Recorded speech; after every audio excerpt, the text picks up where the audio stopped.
소속되신 목사님들도 다 계신데 축하 저를 세워주시니 감사합니다. 메시아 고레스입니다. 제목이. 메시아 예수는 익숙해도 메시아 고레스, 기름 부은 자라는 뜻이 메시아. 오늘 본문에 보면 기름 부음 받은 고레스, 히브리어 원어에 보면 메시아 고레스입니다. 헬라어로는 그리스도죠. 그래서 이사야 선지자를 통하여 훗날 등장하게 된 고레스 왕에 대해서 예언하고 있습니다. 메시아 그리스도 왕을 뜻합니다. 그러니까 선지자 제사장도 있지만은 왕을 우선적으로 뜻하죠. 그래서 이 말씀의 예언대로 150년 후에 바사의 고레스가 메대와 연합하여 바벨론을 무너뜨립니다. 그리고 애국까지, 터키까지, 이 인도 북방까지 해서 대제국을 형성합니다. 중요한 것은 그 다음 해에 융화 정책을 펼쳐서 유대인뿐 아니라 끌려왔던 아수르, 바벨론에 의해서 끌려와 살고 있는 이들 중에서 원하는 자들을 다 귀국하도록 하고 자신들이 섬기는 신들을 섬기도록 허락합니다. 이에 유대인들이 돌아와서 1차, 2차, 3차 했지만 이때 1차죠. 70년 만에 수르바벨 지도자에 의해서 성전을 건축합니다. 이 놀라운 회복의 약속을 이사야 선지자를 통해서 하십니다. 그래 보면 하나님은 역사의 주인이시라는 걸 우리가 더 가슴에 새기게 됩니다. 이제 세월이 좀 흘러서 또한 500여 년의 세월이 흘러서 정말 어둠이 극도의 짙은 시기에 다다랐습니다. 그것이 말라기 선지자 이후에 400년의 기간입니다. 400년의 끝자락에 가니까 또 사는 고난을 뜻하지 않습니까? 이 땅의 동서남북 세 방면, 네 방면. 그래서 이스라엘 백성들은 그 메시아, 이사야 선지자를 약속해서 그 메시아 그리스도를 대망했습니다. 이제는 이방의 메시아가 아니라 다윗과 언약할 때 약속하신 그 다윗의 후손으로 오실 메시아에 대해서 갈망함이 극도로 치닫아요. 바로 이때에 바로 그 예언된 그분이 오셨다라는 소문이 들리기 시작해요. 그 당시에 예수라는, 정확히는 예수한데 그 이름이 곳곳에 많이 있었습니다. 그러니까 예수라는 여호와는 구원이시다. 좀 구원해달라는 뜻을 지닌 이름들이에요. 그런데 갈릴리 예수가 나타난 거예요. 치유 역사가 일어나죠. 또 오병의 역사가 나타나요. 더 놀라운 것은 죽은 자를 살리고 아주 절정에 달한 것은 죽은 나사로를 살리는 거예요. 예수가 예루살렘에 입성하는 그때 호산나 날 구원하소서 제발하고 아주 열광합니다. 이제 그분이 맞다는 거예요. 전쟁이 우리 익숙하지 않습니까? 전쟁에 병력 수급 이상 없고요. 물자 지원 이런 거 이상 없으면 또 무기. 근데 그 당시 무기 체계는 활, 또 칼이니까 계속 보급해 줄 이유도 없었습니다. 중요한 것은 인원입니다. 병력 살려내면 됩니다. 죽은 자. 병력 문제 해결됐죠. 군수 문제 5병이어 가지고 수천 명을 먹이는데 걱정할 게 뭐 있습니까? 그러니까 이제 로마 끝났다는 거예요. 이제 로마를 끝장내고 다윗 시대 같은 영화를 강력한 나라를 회복할 시기가 왔다는 겁니다. 열광합니다. 호산나. 눈이 그리지지 않습니다. 그런데 그 다음에 바로 그들의 기대와 열광을 한순간에 참을 끼얹듯이 변해버리는 사건이 성전 내세의 총결로 됩니다. 그렇게 오셨으면 총독이 있는 관저 쪽으로 가야 되는 거예요. 가서 그렇게 뭐 장풍을 쓰거나 아니면 뭐 어째거나 해가지고 그를 무너뜨리고 수많은 군중들이 그를 따라서 명령만 내리기를 기다렸지 않습니까? 500여 기준에는 왕을 세우려고 했던 거예요. 이제 메시아만. 근데 그들께서 산으로 기도하라고 했었잖아요. 근데 성전에 가서 이스라엘 성전 제사, 특히 기득권자인 바리새인 서기관들은 이들에게 도전하고 그들의 기득권을 아주 한순간에 무너뜨린 거예요. 이 성전 제사 외식으로 갔다는 거죠. 그래서 백성들의 실망과 기득권자, 특히 종교 지도자들의 그러한 분노가 결합돼서 예수를 빌라도의 힘을 빌어서 십자가에 달리게 하지 않습니까? 마지막 순간에도 빌라도는 묻습니다. 바라바냐 예수냐? 빌라도는 뭐 사도신경에 아주 흉악한 죄인으로 계속 언급되지만 실제로 유대인들이 죽인 겁니다. 그러니까 유대인들이 거기서 바라바를 외치지 않습니다. 바라바는요 독립투사의 지도자. 그러니까 그들은 로마를 무찌를 수 있는 지도자를 택한 거예요. 밖에 강력한 나라입니다. 예수 메시아 아니라는 거예요. 그들은 오해했던 겁니다. 그로부터 얼마 지나고 나서 오순절이 맙니다. 120명이 기도할 때 그들은 변화됩니다. 그들은 불같이 임한 각각 사람 속에 임한 그 거룩한 영에 의해서 뒤집어집니다. 두려움으로 숨어있던 자들이거든요. 담대함으로 해서 문을 열고 뛰쳐나가는 거예요. 숨어있던 그들이 성전 앞에 가서 베드로의 설교를 듣지 않습니까? 로마 병사들도 있는데 서기관 대제사장들 눈을 시퍼렇게 뜨고 있는데 말입니다. 베드로의 설교가 뭡니까? 다른 일로서는 구원을 얻을 만한 이름을 주신 적이 없다 이야기하면서 너희들이 죽인 그 예수를 그리스도 되게 하셨다는 거예요. 메시아 되게 하셨다는 거예요. 그분이 왕 같다는 겁니다.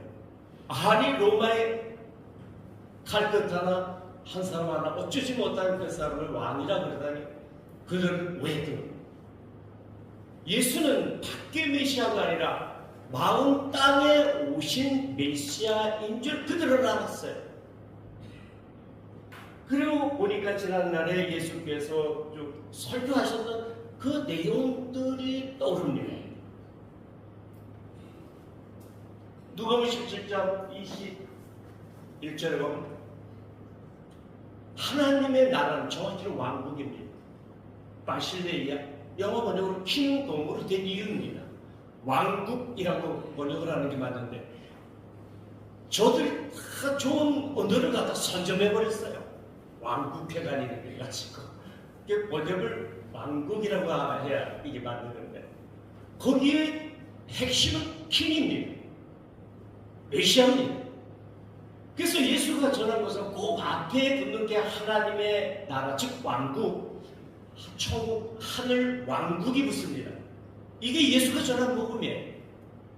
우리 마음대로 생각하는 기쁜 소식이 아닙니다. 정확합니다. 그 왕국은 누가복음 17장 20절 여기 있다가 저기 있다가 너희 안에 있느니라 그러십니다. 우리 안에 이루어지는 왕국인 겁니다. 그렇다면 왕이 어디에? 내 안에 오신다. 내 마음 땅에, 정확히는 내 혼에 임하시는 거룩한 영입니다. 이걸 깨닫고 베드로가 설교한 거고 훗날 바울 사도가 그리스도인들을 잡으러 다녔잖아요. 그는 여전히 메시아를 기다리고 있는데 아니 형편없는 갈릴리 예수를 메시아라 그러니 뚜껑이 열린 겁니다. 모세의 율법에 대한 모독이라고 잡으러 다녔지 않습니까?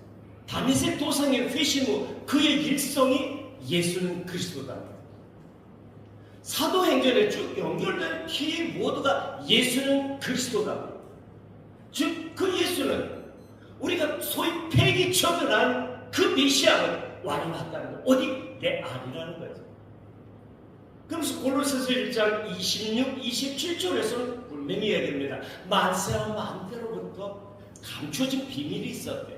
그러니까 성경이 창세기부터 감춰진 그 비밀이 있었다는 거예요. 그것이 이제 때가 되어 나타났는데 바로 너희 안에 계신 그리스도다 그럽니다. 비밀을 세 번씩이나 이해하면서 그 비밀을 중요한 것이 아니라 너희 안에 계신 그리스도. 그러니까 창세기에서 쭉 감추어진 언젠가 드러낼 그 비밀이 예수가 오셔서 십자가를 통과하시고 죽으시고 오순절에 우리 안에 오신다는 거예요. 오순절 이후에 살고 있는 우리 아닙니까? 우리도 여기에 큰 은혜의 혜택을 누리는 자들이 된 거죠. 갈라디아서 2장 20절 말씀하시지 않습니까? 내가 그리스도와 함께 십자가에 못 박혔는데 이제 내가 산 것 아니고 오직 내 안에 그리스도 메시아께서 사신 것이다. 그는 고레스로 예표된 예수요, 예수의 영이 오신 겁니다. 할렐루야! 이걸 확실한 거예요.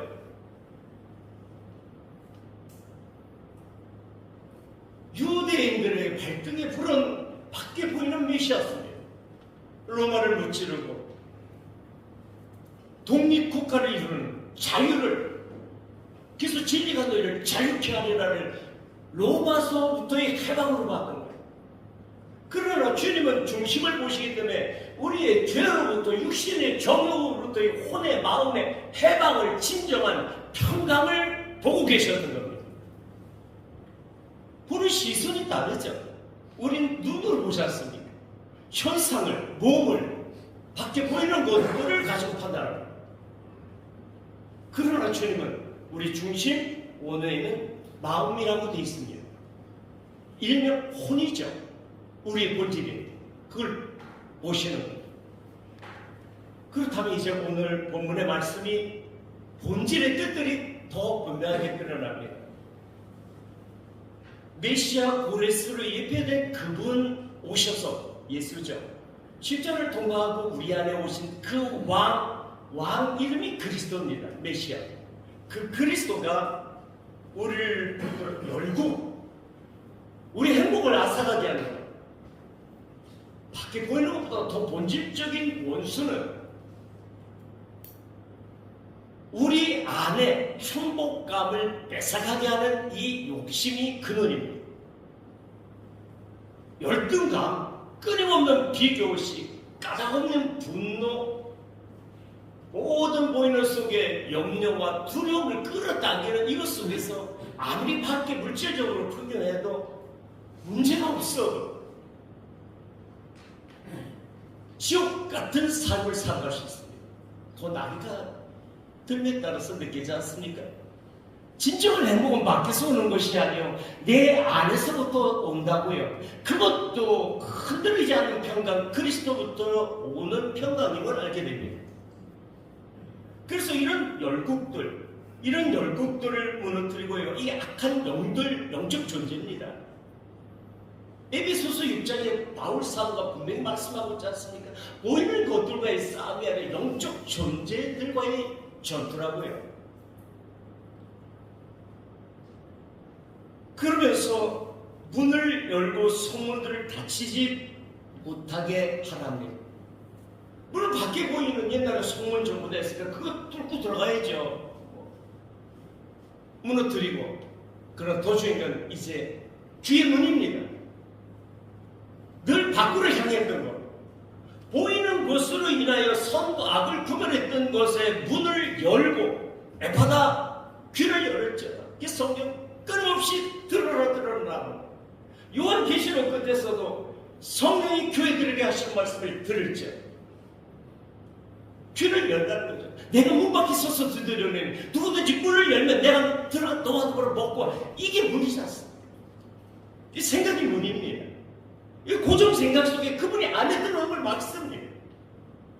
언젠가 구름 타고 오실 거야. 뭐 그거는 그때 시기는 아프리카에서 이미 왔다 가시는지 어떻게 압니까? 천년업 상관을 줬습니다. 왔다 가셨다면 그것도 어떡합니까? 내 안에 오신 그리스도를 놓쳐서는 안 됩니다. 그래서 내 안에 오는 그리스도 그분이 킹이다. 천국은 이분이 오시면서 그 순간 살아나는 존재예요. 그 순간 천국의 시작이다. 이 땅에서부터 시작이지 않습니까? 이런 생각의 문을 열으라는 거예요. 밖에 왕이 아니고 이제 내 안에 왕으로 오신다는 생각을 무너뜨리라는 거예요. 그것이 그 다음 2절에 나오는 험한 것, 논문, 쇠비차, 아주 단단한 고정관념입니다. 예수님께서 얘기하신 사람의 교훈입니다. 오늘날에 왜곡된 기독교 교리, 사람의 교리일 수 있습니다. 그렇죠? 무엇보다도 예수님 오셨을 때 유대인들은 율법 조문으로 간 겁니다. 율법과 율법 조문은 이 말씀 속에는 뜻을 알겠는데 율법 조문 글자로 가버린 거예요. 이게 번역을 내로로 되어 있습니다. 글자대로. 여러분, 글자대로 물론 중요하지만 함정이 있습니다. 성경은 역사와 사건, 자연 속의 본질적인 뜻을 담아놓은 겁니다. 오늘 이 말씀이 지금 제가 설명드리는 이것이 옛날의 역사의 이야기가 아니라 이 말씀이 오늘날로 시공간을 초월해서 진리령에 오셔서 깨닫게 말씀, 오늘 내게 해당되어 주시는 말씀입니다. 그래서 하나님은 살아계신 하나님이라고 해요. 이럴 때 폭발력이 있고요. 이럴 때 사람의 변화가 일어납니다. 단순히 적용이 아닙니다. 그러면서 3절에 내게 흑암 중에 보화와 은밀한 곳에 있는 재물을 주시겠대. 여전히 유대인들은 밖에 북극 강변의 나라를 생각했던 겁니다. 그러나 예수님께서 오셔서 마태복음 7장에서도 이야기하십니다. 너희들이 열매를 먹으라고 생각하라. 거짓 선지자, 즉 거짓 목사는 제가 목사지만 열매를 보아 분별하겠다는 거예요. 열매가 밖에 보이는 어떤 보이는 곳의 열매, 무엇보다도 재물이 열매라면 교회 다니는 덕분에 재물과 건강과 학업과 이 방인들의 기도와 닮은 것이 없다면 거짓 선지자, 거짓 목사라는 거예요. 그러나 그리스도 그분을 모시고 열매, 내 안에 사랑과 희락과 화평과 오래 참음과 자비와 양성과 충성과 온유와 절제의 열매라고 그러는 자는 참 선지자, 참 선생이라고 하는 겁니다. 왜 끊임없이 그들은 마귀의 것을 이야기했기 때문에 그래서 오늘날도 연장선에서 더하면 더하지 부족하지 않습니다.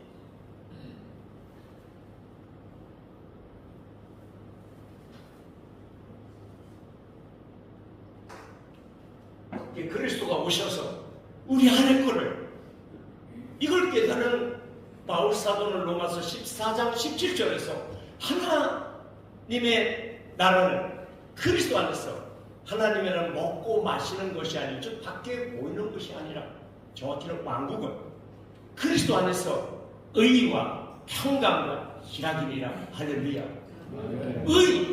의는 그리스도 그분이 의입니다. 그분이 오셔서 이제 반듯한 잣대를 가지고 오시는 거예요. 기준입니다. 진리의 기준이죠. 그 진리는 죽은 자 살리는 것뿐 아니라 내 안에 하나님의 나라를 이루시겠다는 겁니다. 이 땅에서도 살리고 영원으로 이어지게 하겠다는 거죠. 그런 자 속에는 그걸 알게 되니까 밖을 다스리는 거예요. 히브리어 샬롬은 환경 여건에서 오는 평강이 아닙니다. 파도가 밀려서 쓰나미가 밀려와도 그 가운데서 절벽 가운데 둥지를 들고 새끼를 품고 있는 어빅한 일이죠. 흔들리지 않는 평강입니다. 그리스도 안에서 평강과 거기서 솟아오르는 잔잔한 요란스러운 거 아닙니다. 한순간 지나가는 냄비 같은 기쁨 아닙니까? 이것을 열매라고 이야기하시는 거예요. 이것을 오는 이사야 선지자를 통하여 그날이 되면 메시아 즉 그리스도가 오셔서 안에 있는 참 열매, 혼에서 맺어지는 열매, 이 땅에서뿐 아니요 영원히 가져가는 훗날 주님 앞에 심판받은 그 열매를 알려주시겠다는 거예요. 뺏겨주시겠다는 거예요. 할렐루야. 놓쳐서는 있습니다.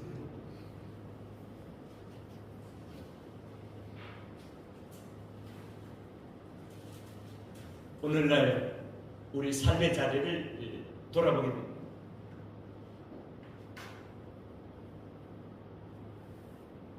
위기의 대한민국이 아니라고 누가 부인할 수 있겠습니까? 반국가 세력은 자유민주주의의 근간을 무너뜨리려 하고 있습니다. 공정한 선거가 무너진 그 나라에 어찌 자유민주주의가 세워질 수 있겠습니까?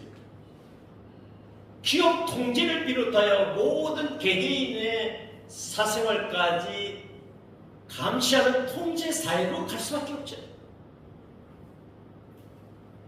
이미 자유민주주의가 아닙니다. 그러나 국가의 근간을 무너뜨리는 지금 나라의 현실을 목도하고 있지 않습니까? 진보를 가장한 좌파 세력이 그들의 실체를 숨기면서 이 나라를 무너뜨리라고 했습니다. 그들은 보세요. 진보와 좌파 동등합니다. 이석기 해산의 그것이 통일 진보당? 진보당이지 않습니까? 공산주의 추종 세력 아닙니까? 남북 사건이 전쟁이 났을 때 어찌어찌해서 남한의 주요 기관들을 무너뜨리는 계획을 다 세웠지 않습니까? 그게 진보당입니다. 진보당으로 제가 기억합니다. 개진현 대한연합 진보당입니다. 이 진보의 칼을 쓰고 좌파 세력입니다. 김일성 찬양하지 않습니까? 저 역시 그들의 주장, 즉 모든 관공서 주요기관이 7, 80%가 이미 좌파 세력 공산화 되어 있다는 사실을 부인하지 않습니다. 맞다 싶습니다. 확실합니다.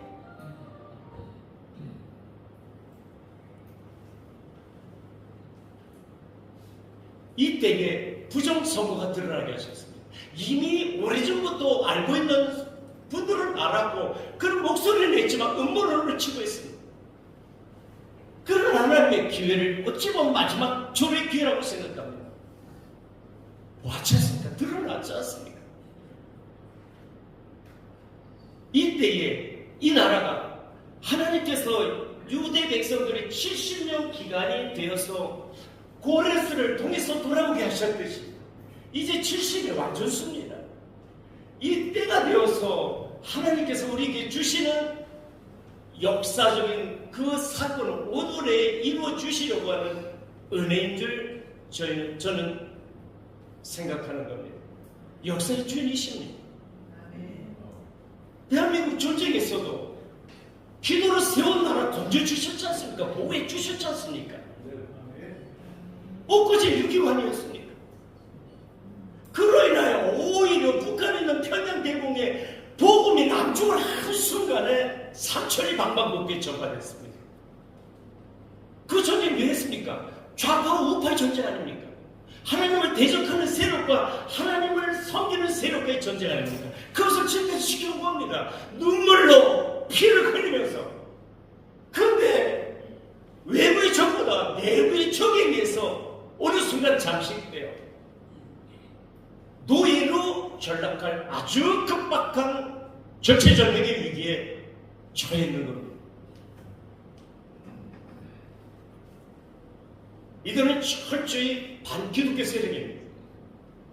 이미 교회 해체법, 동성애 소수인권, 앞으로 제가 어떻게 비록 우리와의 이런 모임이지만 부정선거니 동성애니 이런저런 걸 이야기할 수 있겠습니까? 이런 거 한다면 어떻게 둘에서 복음을 더 전파할 수 있겠습니까? 꿈도 못 꿀 겁니다. 얼마나 집요하고 사악하고 저들의 술수가 하늘을 찌르는지 우리는 알고 있지 않습니까?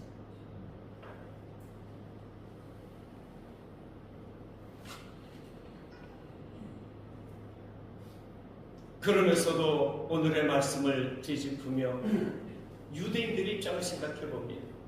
얼마나 절실했을까? 얼마나 저 대적자들을 무너뜨리고 자유를, 신앙의 자유를 회복하고 싶었을까? 오늘 저와 여러분들의 심정 아닙니까? 그러나 주님은 더 분명하게 말씀하십니다.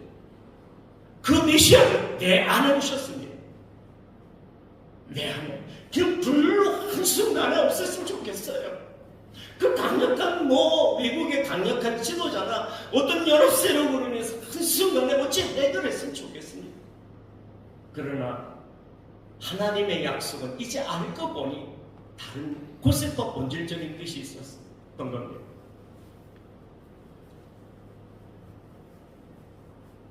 내 안에 무너뜨릴 바벨론이 있다 하십니다. 바벨론이라는 것은 막 창세기 11장에도 나오지만 그 뜻은 혼란이라는 뜻입니다. 또 하나의 뜻은 섞임이라는 뜻입니다. 혼란한 거예요. 자기들 목표를 잃은 겁니다. 왜 그렇습니까? 섞여버린 겁니다. 빛과 어둠이 섞인 거예요. 만물의 신과 하나님의 신이 섞인 겁니다. 그러니까 예수님께서 오셔도 너희는 제물이니 하나님이라 이야기하시고 오늘 동일선상이 아닌 동안면도 있지. 만물주의로 가고 만 겁니다. 기복적 설교가 달콤하게 들린 겁니다. 아멘 소리도 크게 나고요. 용감합니다. 고리 걸어 때로는 노동력 착취가 저들의 괴계입니다. 결국 진리의 길을 막고 생명의 길, 구원의 여정을 막은 거죠. 좌파와 우파가 섞인 겁니다. 오른쪽과 왼쪽이 섞여버린 거예요. 성경에서 분명히 이야기합니다. 왜 하나님은 오른손의 하나님, 오른편이라고 이야기하고 싶어요? 왼편의 하나님은 어디에도 나와 있지 않습니다. 히브리어의 야민인데 이것은 오른쪽 우편이라는 뜻과 함께 빛이라는 뜻이 있습니다. 전 이걸 깨닫고 나서 아주 많이 놀랐습니다. 그렇구나. 왼쪽은 쉐몰인데 여기는 어둠이라는 좌편, 왼편이라는 뜻과 함께 어둠이라는 뜻이 있습니다. 이미 뜻 속에 하나님은 담아놓으셨구나. 그래서 좌파는 어둠으로 가서 빛이신 하나님을 대적하는 거예요. 교회를 대적하고 넘어뜨리려는 겁니다. 알고 보면은, 깨닫고 보면은, 분별력이 생기면은 좌파가 될 수 없는 겁니다. 누가? 그리스도는. 그리스도가 계시다면, 빛이 계시다면은 왼쪽으로 갈 수 없는 거예요. 어찌 빛과 어둠이 같이 섞일 수 있습니까? 어찌 교회에 좌파가 있을 수 있습니까? 어떻게 좌파 목사가 있을 수 있습니까? 어떻게 이들이 가는 반국가 세력, 프롤레타리아, 사회주의 공산주의로 가는 그들의 영광 어떻게 동조하며 잘 갈 수 있겠느냐 말입니다. 어떻게 우여부단하며 혹 성도들이 떠날까, 혹 저들의 눈초리가 두려워가지고 망설일 수 있겠느냐 말입니다. 하나님을 두려워한다면. 주님 말씀하고 계신 겁니다. 너의 손에 있는 바벨론을 가라내라. 속였던 거 만문주의 잘라내라. 외신으로 갔던 신앙 잘라내라. 좌파로 갔던 거, 무지했던 걸 잘라내라. 먼저 우리를 잘라내라 하십니다. 아니 그러면요, 박근요, 이 나라가 지금 풍전등한데요. 갈라내라. 참으로 그리스도 모신 크리스천이 됐다면 너희들이 알아. 우리 보고 안 합니다.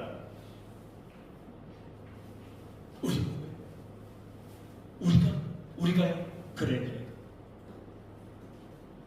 1000만, 아니 800만, 아니 500만이나 줬습니다. 오늘날의 그리스도인들, 교인들이.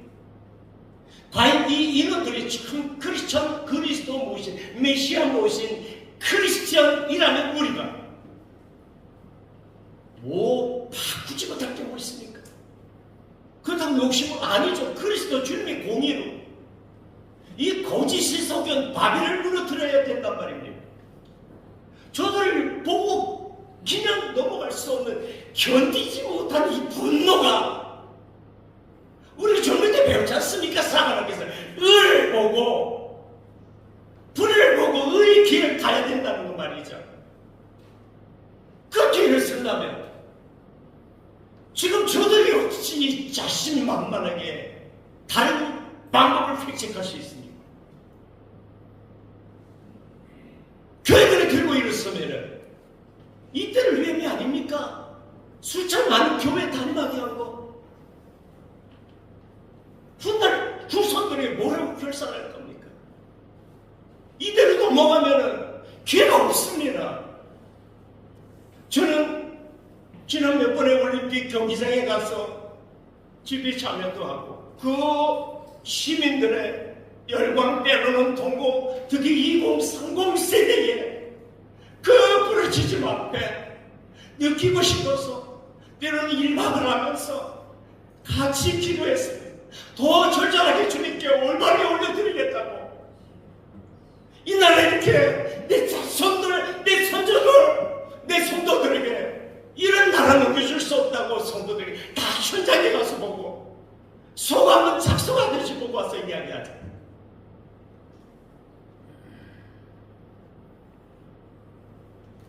마태복음 6장 33절에 이야기하십니다.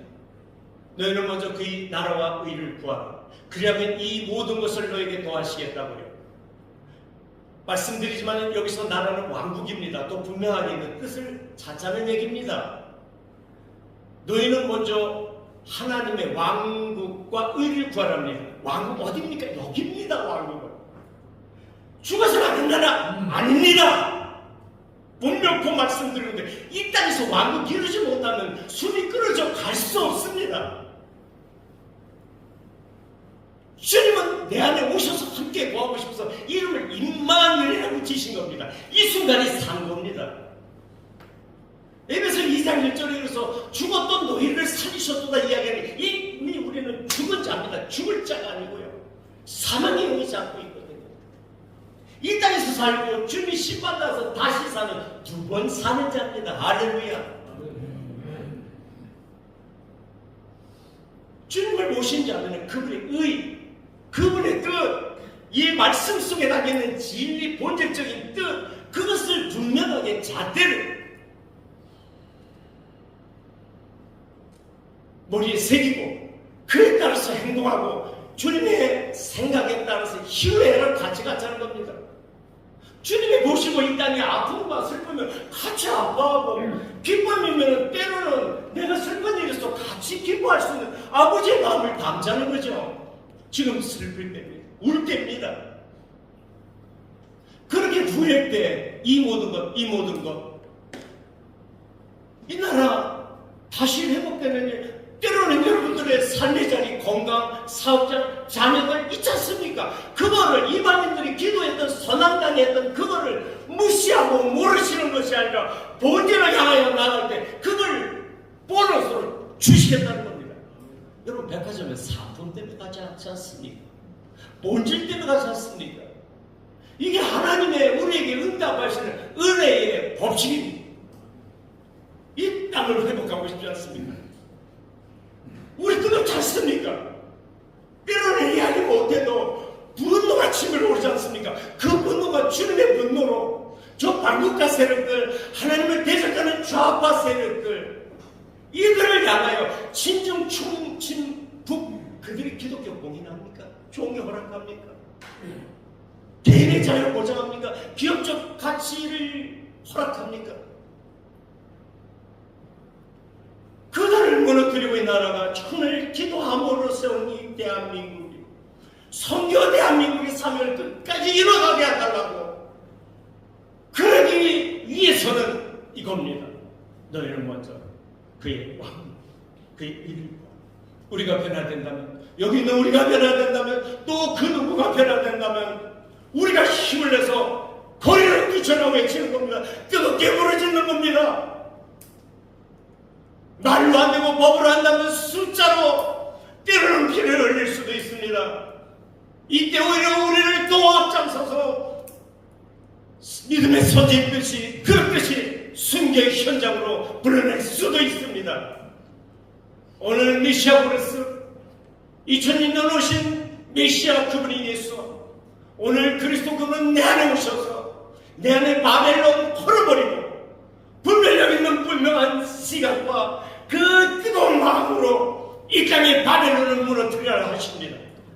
이 주님의 부르심 앞에 순간 삶 앞에 순종하는 저와 여러분 되시기를 주님의 이름으로 축복하며 강건합니다. 아멘. 하나님, 아픕니다. 힘듭니다. 이 땅의 삶의 모습 주여 도와주시옵소서. 그러기 위하여 몸을 추스리며 골방으로 들어갑니다. 현장에 나가 주님과 목소리를 높입니다. 주여, 우리 부르짖음 니네 백성의 외계기도 수문학 강장의 외계기도 들으시고 이날을 긍휼히 여겨 주옵소서. 다시금 일어서게 하여 주옵소서. 예수 그리스도 이름으로 기도합니다. 아멘.